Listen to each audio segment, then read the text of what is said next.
Les philosophes, ils sont très contrastés sur le sport parce qu'ils peuvent être complètement dédiés à la cause du sport, au motif que le sport est l'occasion pour l'homme de témoigner de son arrachement à l'inertie naturelle et par conséquent, le sport peut être identifié par eux comme une forme d'humanisme actif. Moi, j'avoue que je ne me sens pas d'aller chercher dans le sport les arguments pour témoigner en faveur des valeurs humanistes, pour des raisons qui sont sans doute autant biographiques qu'intellectuelles. Les raisons biographiques, bon, je m'en débarrasse rapidement en vous les donnant. Très très tôt, dans ma petite enfance, j'ai été contraint à faire de la gymnastique corrective. Voilà.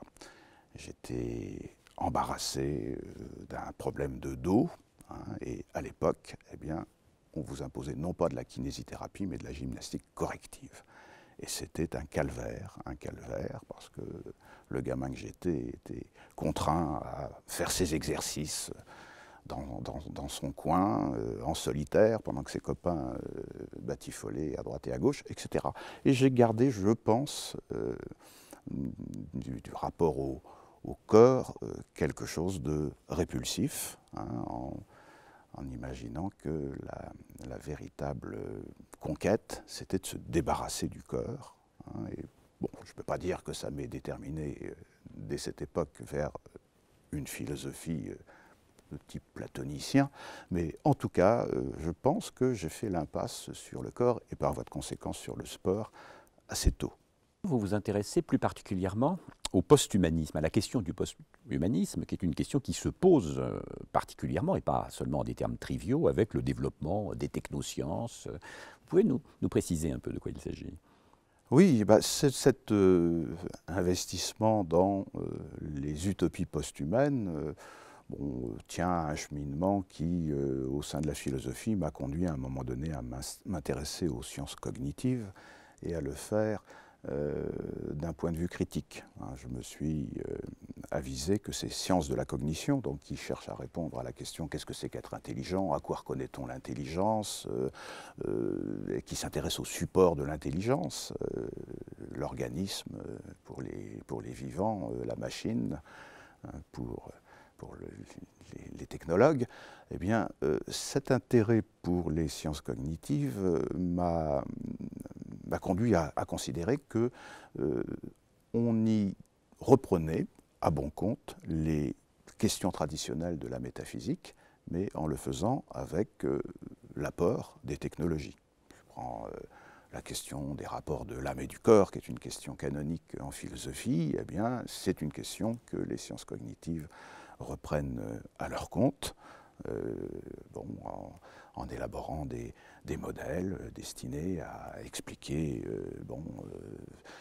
ce que c'est que l'âme, enfin, ou ce qu'on appelait l'âme, etc. Ou d'autres questions. Alors j'ai eu une approche de ces sciences cognitives, une approche anti-réductionniste, en disant non, ces sciences ne peuvent pas penser ce qu'elles disent penser. Elles ne peuvent pas éliminer, par exemple, l'âme en la réduisant au simple fonctionnement de logiciels. Tout cela m'a conduit progressivement à m'intéresser aux technologies et à l'imaginaire que les technologies secrètent dans nos esprits. Je considère que longtemps la tradition philosophique a fait complètement l'impasse sur la technique, en considérant que c'était une affaire d'esclaves, donc une affaire d'être encore englué dans la nature, une affaire d'hommes sans esprit, etc. Mais aujourd'hui, ça n'est plus possible. On ne peut plus faire, avec autant de désinvolture, l'impasse sur les techniques. Les techniques, elles sont là, elles sont notre quotidien, et elles ont vraisemblablement inventé ce que nous sommes. Nous pensons avec les techniques. Ça n'est pas nouveau, mais c'est devenu aujourd'hui complètement criant. Et donc je me retrouve à être parmi mes collègues philosophes, quelqu'un qui prend au sérieux les effets d'annonce ou les prophéties que développent certains technologues qu'on appelle des technoprophètes, et qui annoncent qu'avec le développement des technologies contemporaines, eh bien, on va réaliser l'homme, on va le réaliser au sens où on va finalement le soulager de tous les éléments qui le rendaient inachevé. Et donc, voilà, je me retrouve à côtoyer, à dialoguer avec des technoprophètes, des post-humanistes qui me disent que les biotechnologies vont nous éviter d'avoir à naître puisqu'elles permettront de fabriquer le vivant, avec des neurobiologistes qui me disent que bon, la souffrance c'est terminé, on va en finir, avec des nano-médecins qui me disent que la vieillesse, on en vient à bout, et puis avec des technoprophètes, pour le coup, complètement intempestifs, qui me disent que la mort, c'est une affaire de temps. On va en venir à bout, puisqu'on parviendra à télécharger le contenu de notre cerveau sur des puces de silicium qu'on pourra implémenter sur des supports inaltérables.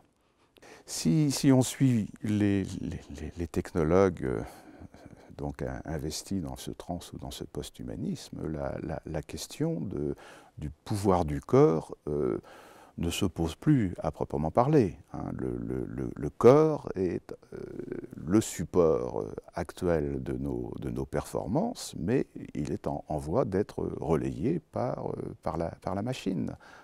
Et c'est plutôt que peuvent les machines qui devient la question directrice. C'est elle qui sert d'instigateur à la recherche technoscientifique. Le corps est une chose du passé, de ce point de vue-là. Au fond, c'est très intéressant. La question révolutionnaire de Spinoza, que peut le corps et non pas que peut la pensée, se trouve évacuée au profit peut-être d'une nouvelle forme d'idéalisme caché derrière la machine. Ah ben complètement, puisque idéalisme, ou même, n'hésitons pas à employer le mot, spiritualisation.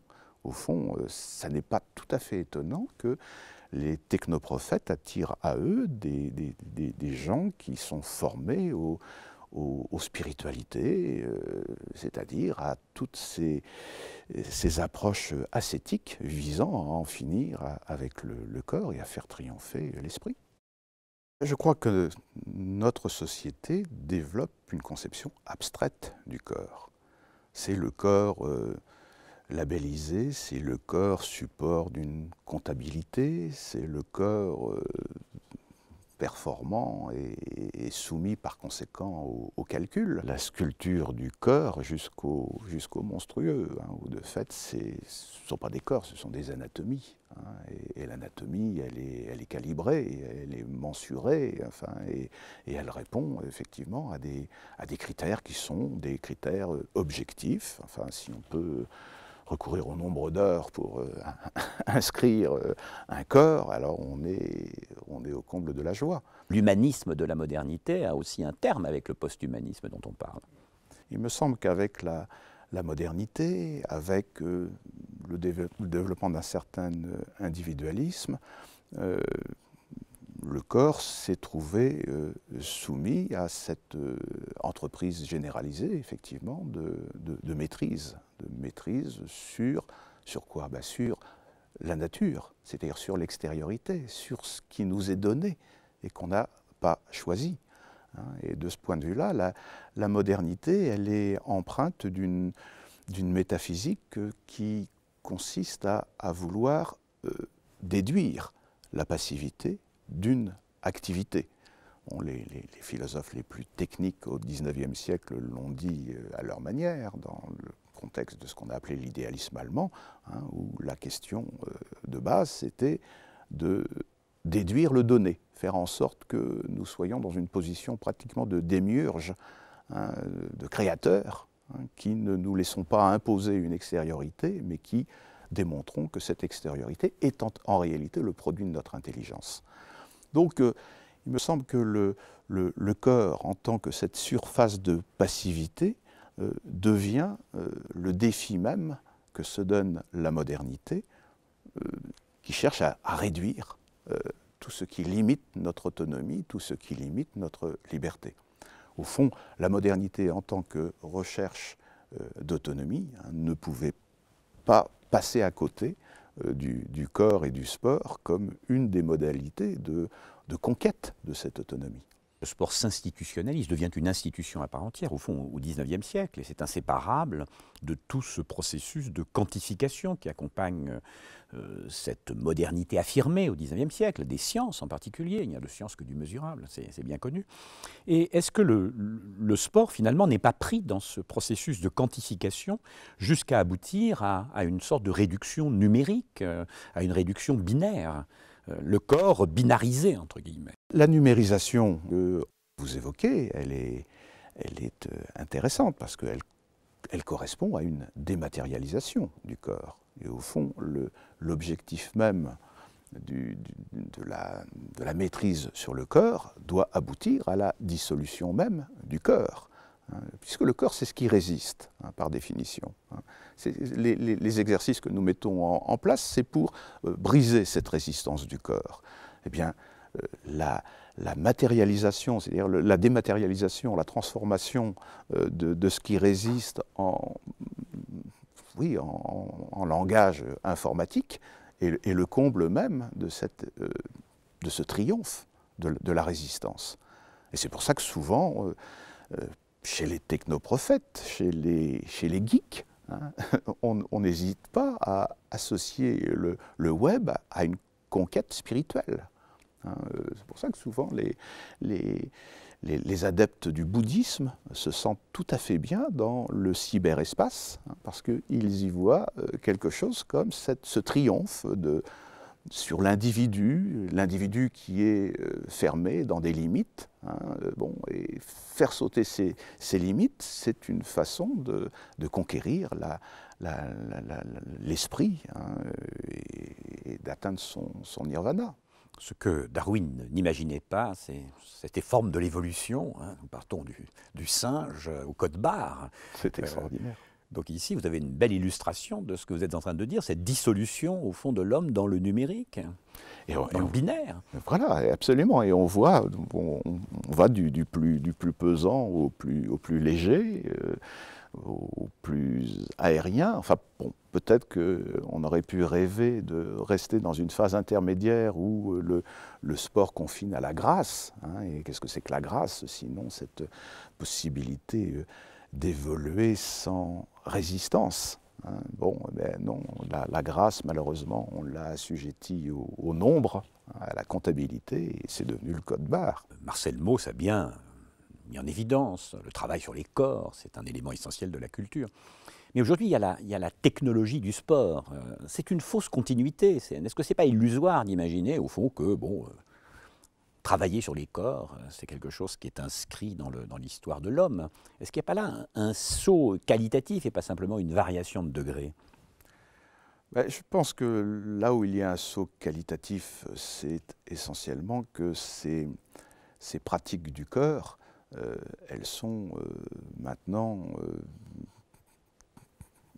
universelles. Elles empruntent des canons et des standards qui sont universels. Chez Marcel Mauss, les pratiques du corps désignaient effectivement les cultures, dans la mesure où les cultures endossaient des singularités. Et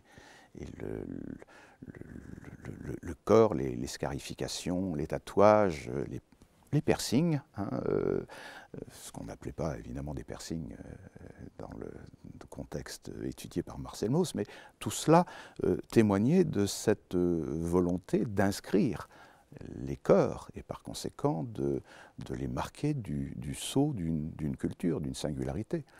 Aujourd'hui, dans la mesure où l'anthropotechnique obéit à des canons scientifiques, à des critères scientifiques universalisables, eh bien, on ne peut plus associer cette inscription des corps avec un mouvement culturel.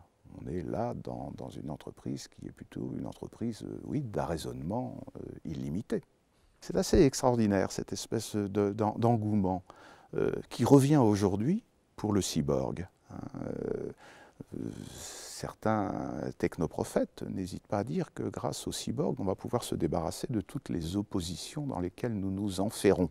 C'est une manière de donner donc une traduction métaphysique à la question du cyborg, à dire, enfin voilà, on s'enferre depuis longtemps dans l'opposition nature-artifice, nature-culture, homme-femme, âme-corps, etc. Avec le cyborg. Vivant-mort. Vivant-mort, exactement, vivant-mort, inerte, actif. Grâce au cyborg, on va pouvoir faire sauter ces oppositions métaphysiques. Moi, l'autre. Moi, l'autre. Mais oui, vous voyez, donc tous ces éléments-là. C'est pour ça que le cyborg fascine autant les philosophes déconstructionnistes, comme on les appelle quelquefois, disciples de Derrida ou d'autres, hein, qui considéraient que la métaphysique avait échoué parce qu'elle a chopé sur des oppositions irréductibles. Et le cyborg, il devient même aujourd'hui ce symbole même de l'émancipation métaphysique dont on rêve, dont la modernité a rêvé jusqu'à aujourd'hui. Tout ça peut renvoyer à une remarque très judicieuse faite par le philosophe allemand Günther Anders dans l'obsolescence de l'homme, c'est-à-dire cette idée au fond de honte prométhéenne d'être soi, qui est ce sentiment d'impuissance à l'égard des machines que les hommes ont créées. C'est pas simplement l'apprenti sorcier, c'est encore plus puissant que l'apprenti sorcier. Bien sûr.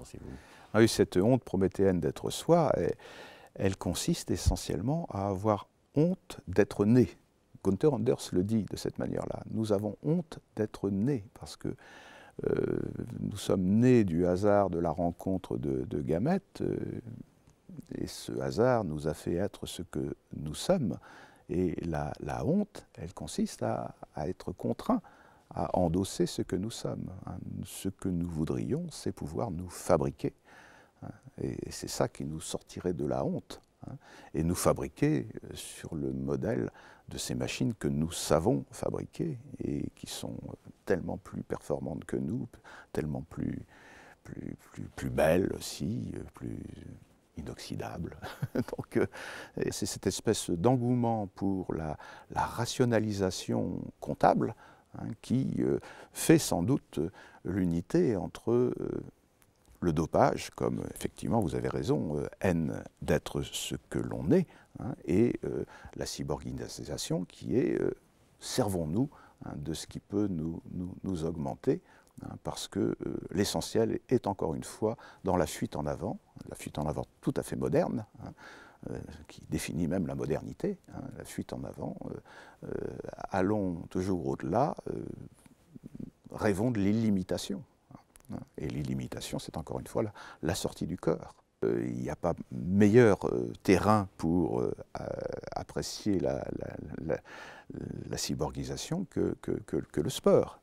Au départ, le mot de cyborg a été utilisé, je le disais tout à l'heure, dans le contexte de la conquête de l'espace, lorsqu'il s'est agi de se demander comment un organisme humain dans l'espace pourrait bien se livrer aux fonctions qu'on attend de lui, dans un environnement qui n'est pas l'environnement naturel. Donc on a décidé de coupler cet organisme avec des dispositifs techniques externes, et c'est ça qu'on a appelé la cyborgisation. Donc il s'agit bien, plus que d'augmenter, là, d'étendre, d'amplifier la performance. Bon, il se trouve qu'on parle d'augmentation aujourd'hui parce qu'on a des technologies de plus en plus invasives et qui vont permettre, qui doivent pouvoir permettre de modifier de manière durable, voire irréversible, le corps. Mais cette logique-là, cette dimension-là, elle est présente au plus haut point dans le monde du sport aujourd'hui. Et le sport est sans doute le laboratoire de la cyborgisation. C'est pour ça que la cause du dopage est une cause controversée. Parce qu'on pourrait se dire qu'après tout, il est normal qu'un sportif se dope, puisque on attend du sportif qu'il nous révèle ce jusqu'où peuvent aller les corps. Et c'est même la logique de la modernité qui exige qu'on aille toujours au-delà. Cette augmentation, cette transformation, on la retrouve dans ce qu'on appelle les morphotypes, c'est-à-dire par exemple tous ces gymnastes calibrés en taille, en poids, qui ne se distinguent plus finalement les uns des autres, les sprinters bodybuildés, les coureurs, les cyclistes par exemple, qui sont comme asséchés, ou les lutteurs de sumo. Donc cette augmentation, elle s'accompagne, pas simplement, ne parlons pas tout de suite de substitution, elle s'accompagne d'une sorte d'uniformisation des corps. Mais, et fatalement, puisque l'augmentation est le produit d'une science, d'une technologie qui fonctionne de manière industrielle.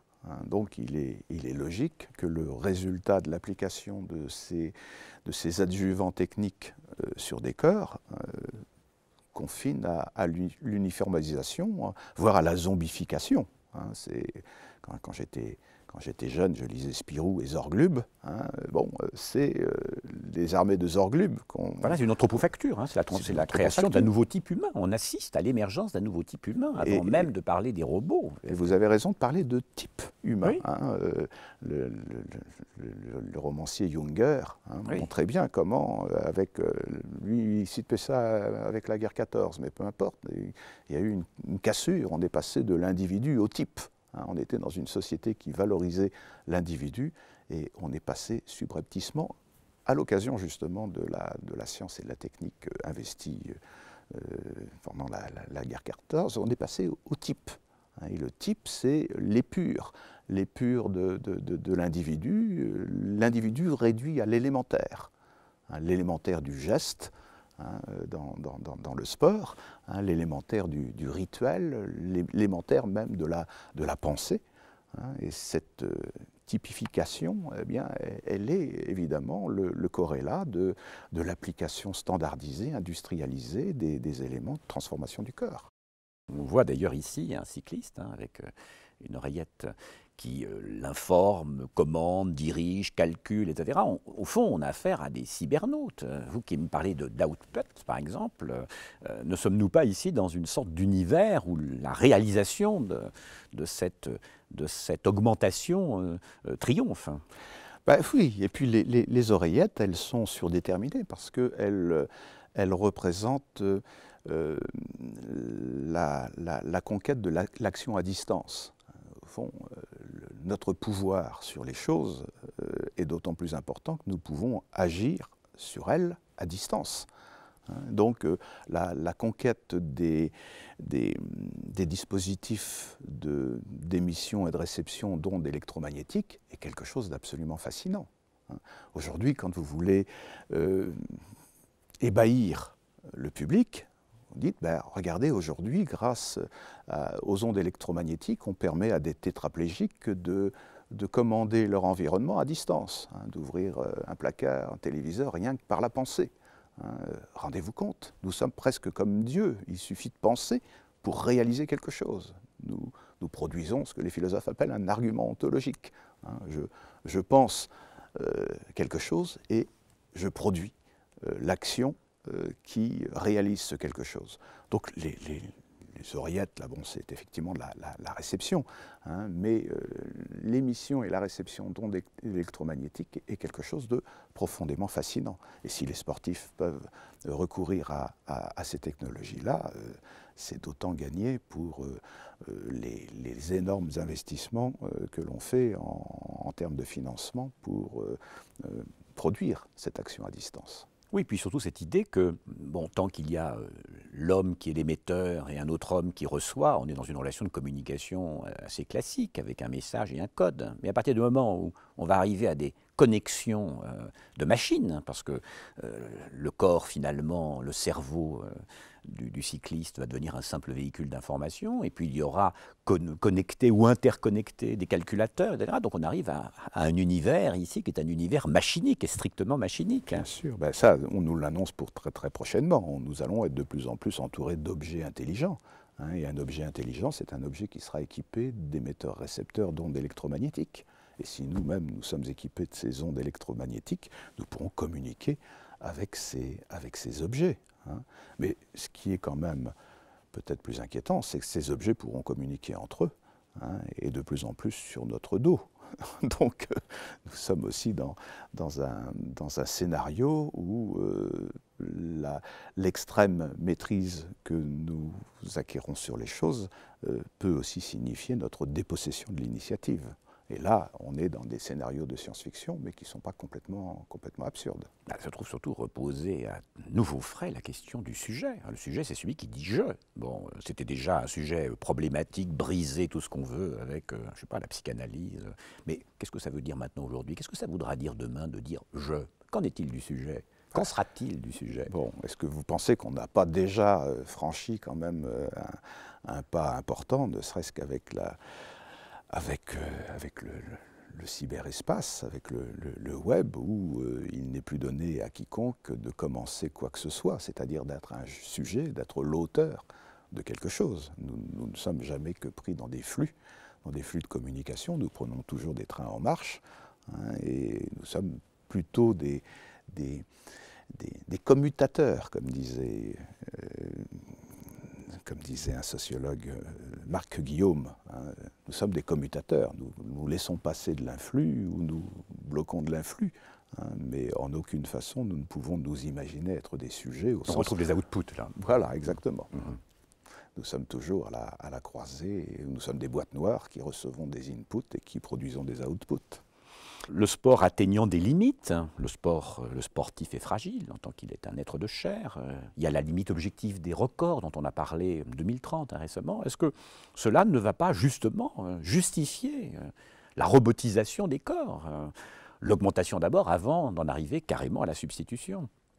Et oui, tant qu'on restera dans cette dynamique de fuite en avant qui caractérise la modernité, on devra vouloir donner une issue aux limites atteintes par le sportif par une robotisation. Et on verra se développer peut-être des exosquelettes évoluant sur les stades, etc. Mais je dis bien, tant qu'on restera dans cette dynamique moderniste qui caractérise aujourd'hui effectivement l'orthodoxie ou la pensée dominante dans les sociétés technologisées. Oui, puis surtout quand vous parlez de l'imperfection humaine, comme s'il fallait corriger l'imperfection humaine. Et dans le sport, c'est la même chose, comme s'il fallait corriger l'imperfection du sportif, car le sportif est imparfait en tant qu'il est un homme. Et donc ici, il y a tout ce processus qui se met en place dans la grande conscience finalement, puisqu'il s'agit de rendre parfait l'imparfait selon des critères de performance et d'efficacité. Oui. La seule manière de s'en sortir, ce serait de consentir à l'imperfection et de considérer que l'imperfection est notre privilège. Hein. Mais bon, de là à ce qu'on puisse se réconcilier avec la finitude qui nous caractérise, il y a peut-être loin. Hein. Et on peut dire que les technologues, le sport de haut niveau, sont autant d'arguments qui nous dissuadent de vouloir nous réconcilier avec ce que nous sommes, c'est-à-dire des êtres fragiles. Des êtres sensibles. Des êtres sensibles et qui, grâce à cela, peuvent communiquer les uns avec les autres. C'est l'exemple d'une communication à la fois chorégraphique et sensible et sensuelle. Est-ce qu'on peut... Une statue du XVIIe siècle. Ben rien n'est plus beau que cela, rien n'est plus beau. Et il y a à la fois l'extase qui signifie la sortie du corps, hein, soit dit en passant. L'extase et la demande. Enfin, donc, oui, je considère que cette conjugaison de corps, ici, emblématise, symbolise bel et bien cette espèce de propension à la communication, à la communion, à l'amour, à l'érotisme qui nous caractérise constitutivement. Et malheureusement, c'est ce avec quoi la technologie voudrait nous voir finir. Oui, puis c'est la perfection de l'imparfait, et non pas la perfection du parfait. Exactement. Ce qui mesure un décalage. Exactement, la perfection de l'imparfait. Voilà une belle formule pour désigner l'objection à faire aux transhumanistes et aux post-humanistes, bien sûr. Donc il y a ce corps sensible qui peut à la rigueur encore apparaître presque comme une sorte de lapsus sur certains corps sportifs. Vous avez une très belle image ici, on voit une goutte de sueur, comme si cette goutte de sueur nous rappelait l'humanité du sportif, qui pourtant a été modelé, fabriqué, construit. Il reste ces petites failles. Dernier point d'imperfection peut-être. Elle a quelque chose effectivement d'incongru et en même temps d'éminemment prometteuse, cette larme. Hein. Tant qu'il y aura des larmes, il y aura de l'humanité. Oui, parce qu'on se demande finalement si ce processus en marche n'essaie pas d'en finir avec le biologique en l'homme, enfin, avec le bio, avec la vie. C'est ça qui nous humilie profondément, cette honte dont on parlait tout à l'heure, elle tient dans le biologique. Hein, parce que le biologique, c'est le donné, c'est effectivement le fragile, c'est ce qui résiste, l'anti-artefact. Oui, oui. Ce qui résiste, comme vous disiez toujours, du corps. C'est ce qui résiste. Ouais. Oui, oui. Et donc c'est avec la biologie qu'on veut en finir. Hein. Mais vous parliez tout à l'heure de Heidegger, c'est ce qui le révulsait dans la définition qu'Aristote donnait de l'homme comme un animal rationnel ou un animal social, etc. C'est l'animal qui farouchement lui déplaisait parce qu'il était l'indice même du bios. Hein. Donc, ce que les transhumanistes appellent la viande. Il faut en finir avec la viande. C'est un terme admirable quand même. Admirable. J'avais vécu ça personnellement comme un événement dramatique. Je me suis dit, voilà, plus jamais un homme ne triomphera aux échecs contre une machine. Hein, et bon, l'intelligence s'est volontiers symbolisée dans le jeu d'échecs. Hein, donc ça voulait dire que l'intelligence va être de plus en plus du côté des machines et nous allons rester sur le carreau. Donc c'est un épisode effectivement dramatique. Alors Kasparov, qui est un homme très, très intelligent, le dit aujourd'hui. Il dit non, maintenant ça y est, c'est la machine qui va triompher. Donc c'est plus la peine de se mettre dans une situation de compétition contre la machine. Mais ce qu'il dit, qui est beaucoup plus fin, il dit ce qu'il faut faire, c'est s'allier à la machine. Hein. Donc c'est composer avec la machine. Et il a organisé un certain nombre de championnats d'échecs, hein, où de part et d'autre, c'était un homme et une machine. Hein. Et il en a tiré une impression très très contrastée, parce qu'il a découvert qu'un homme qui joue très très bien aux échecs, jouant avec une machine qui joue très très bien aux échecs, eh bien l'homme devient médiocre. Il perd de son augmentation. En tout cas, son niveau de performance devient relativement plus bas. D'ailleurs, c'est une remarque qu'il faut dire, qu'il faut mettre en avant. Dans le monde des neurosciences, où donc on vise à l'augmentation des facultés cognitives, on s'aperçoit que quand on utilise des psychostimulants, par exemple, qui sont les résultats même de cette technologie de l'augmentation, eh bien les psychostimulants, eh bien, qui s'appliquent vraiment à bon escient aux malades atteints d'Alzheimer ou aux malades atteints de Parkinson ou autres, lorsque on les administre à des êtres comme vous et moi, des êtres valides, sains, eh bien, loin de booster nos facultés cognitives les plus valorisées, eh bien, booste en réalité les facultés les plus élémentaires. Vous allez compter plus vite, vous allez vous souvenir de beaucoup plus de choses, mais vous ne serez pas plus réflexif, vous ne serez pas plus intelligent, vous n'argumenterez pas mieux, etc. Donc ce sont au fond les fonctions les plus élémentaires, les plus automatiques, les plus mécaniques qui se trouvent favorisées par les psychostimulants et par les technologies d'augmentation. Je crois que c'est une belle leçon à tirer. Hein. C'est-à-dire que l'augmentation dont on nous parle, elle servira peut-être les militaires, hein, elle servira peut-être, heureusement, les malades dépourvus de plus en plus de ces fonctions cognitives élémentaires, mais elle servira vraisemblablement pas ce qu'il y a de meilleur dans l'humanité. Cette transformation, à un niveau moindre, mais néanmoins significatif, c'est repérable dans le cadre, par exemple, du sport, de l'artificialisation des pratiques sportives. Regardons aujourd'hui vélo elliptique, toutes ces pratiques corporelles mécanisées, entre guillemets, cardio-training, etc. C'est un symptôme, ça, très intéressant quand même, de cette évolution. C'est d'abord le symptôme de cette standardisation, de cette zombification que l'on organise, que l'on orchestre. Et puis c'est l'idée que l'on peut dissocier de plus en plus le sport de la nature. Bon, ça, c'est inscrit évidemment dans la technologisation du sport, mais aussi de la nature environnante. Il n'y a pas besoin d'être en plein air. Ce que vous dites est très juste, ce qu'on appelle le plein air indoor est absolument admirable. Oui. Bercy, compétition de voile à Bercy, faire du ski à Dubaï. Donc là, nous avons l'exemple même, au fond, de cette artificialisation ou l'abolition du naturel, de l'artificiel, nature, culture, chaud, froid. Nous sommes dans une sorte de neutralisation des contraires et des contrastes.